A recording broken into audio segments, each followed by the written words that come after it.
O'Malley on Merab vs Sandhagen, too close to call. Sean O'Malley recently shared his thoughts on the upcoming bantamweight title clash between Cory Sandhagen and Merab Dvalishvili. Even though O'Malley has suffered 2 defeats at the hands of the Georgian powerhouse, he sees Cory as a legitimate contender, describing the fight as a coin toss. While he slightly favored Merab to keep the belt, he highlighted Cory's strong showing against Umar Nurmagomedov as evidence that he can handle the kind of high-paced scrambles Merab is known for. Realistically, Cory is a highly skilled and well-rounded athlete, but Merab's relentless style and freakish endurance make him a tough puzzle to solve. Still, Cory might just be one of the few who can rise to the occasion. On the other hand, as for O'Malley's own future, he's repeatedly teased a potential move up to the featherweight division, even before his second loss to Merab. Now, with his title gone and another tough defeat behind him, those rumors seem more likely than ever, and fans are already buzzing about who he could face at 145. Hey Merab, how do I see that fight playing out? You know, I fought Merab twice, beat him once, lost to him once. I just kidding. Cory's got really good wrestling scrambles. He did really good against Umar. He kept his hips high. He was able to scramble very well. I wouldn't say really gassed, but he definitely got a little bit tired, whereas Merab he just doesn't get tired. If Cory, Cory's well versed in the 50-50 in the leg game. So I'm curious if he will cause scrambles that way, maybe threaten some submissions that way to where Merab gets uncomfortable and maybe shoots less. It's hard for me to wrap my head. Who do I think is going to win? I think it's a fucking coin flip. I think if I had to guess, I feel like Merab, if Merab goes out there and grabs a hold of him, I think Cory's going to be surprised how strong that little Georgian feels. But also I could be completely wrong. Cory could go out there and hit some, beautiful scrambles and completely, make Merab look silly. Do you agree with Sean O'Malley's analysis? Let us know below. Tom Aspinall promises to end Ciryl Gane's title dreams at UFC 321. Tom Aspinall has sent a powerful message to Ciryl Gane ahead of their much-hyped showdown at UFC 321. Gane, despite dominating several top contenders, has stumbled in both of his previous title opportunities, raising questions about whether he can truly rise to the occasion when it counts most. This time, he faces a new kind of challenge in Aspinall, who, in a recent video, made it clear he's not here to play.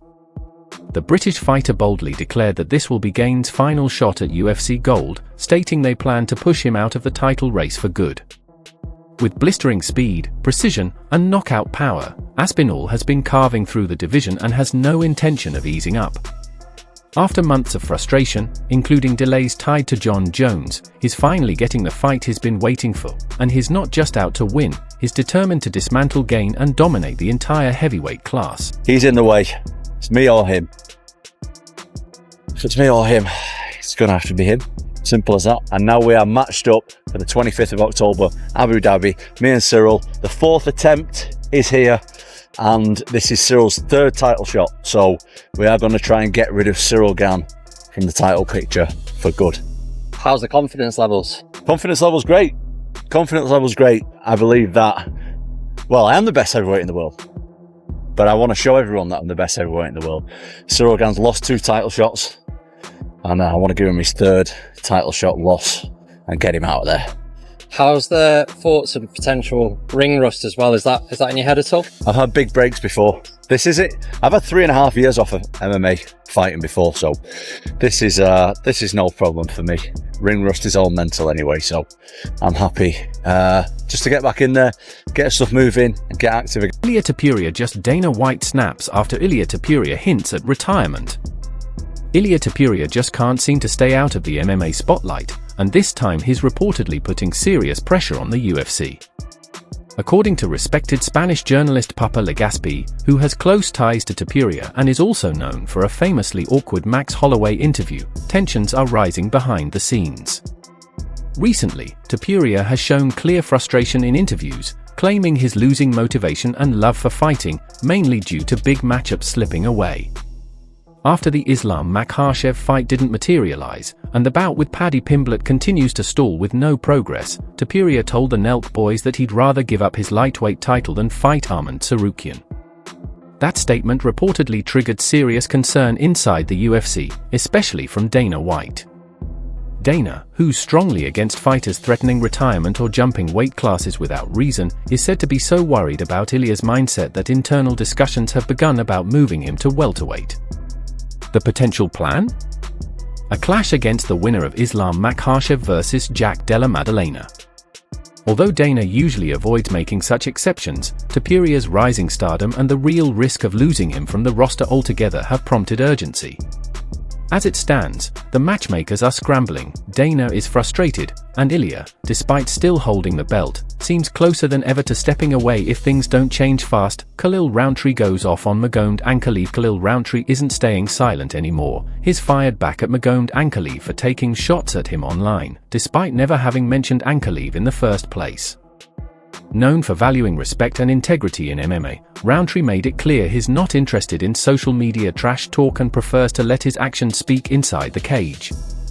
He recently secured a dominant, if not flashy, win over Jamahal Hill, a performance that may not have thrilled the crowd but firmly established him as a major contender at light heavyweight. Now, with a title shot within reach, Rountree is gearing up for a wild showdown against Yuri Prochaska in what promises to be a brutal title eliminator. Meanwhile, the division's championship scene is getting intense, as Alex Pereira is scheduled to run it back with Ankalaev in a highly anticipated rematch. Should Pereira reclaim the belt, fans could be treated to a long-awaited clash between him and Rountree. But if Ankalaev retains, things could get even spicier with tensions rising between the current champ and Khalil, setting up a rivalry that's suddenly getting personal. You're just not a fan of his? I can say confidently, am I a fan? Absolutely not. As a human or a fighter? Both. Okay. So have you had bad interactions with him as a human? He just talks shit. And I hate people that talk shit. Like, dude, I just don't like it. I don't like people who talk shit for no reason. If I didn't say anything to you, if I've never mentioned your name, then why are you talking shit to me or about me or disrespecting me? I hate it, dude. Even as an adult, like, I had to deal with it my whole life. That's all from Box Blaze. Thanks for tuning in. Don't forget to hit like, subscribe, and stay locked in for your daily dose of boxing news.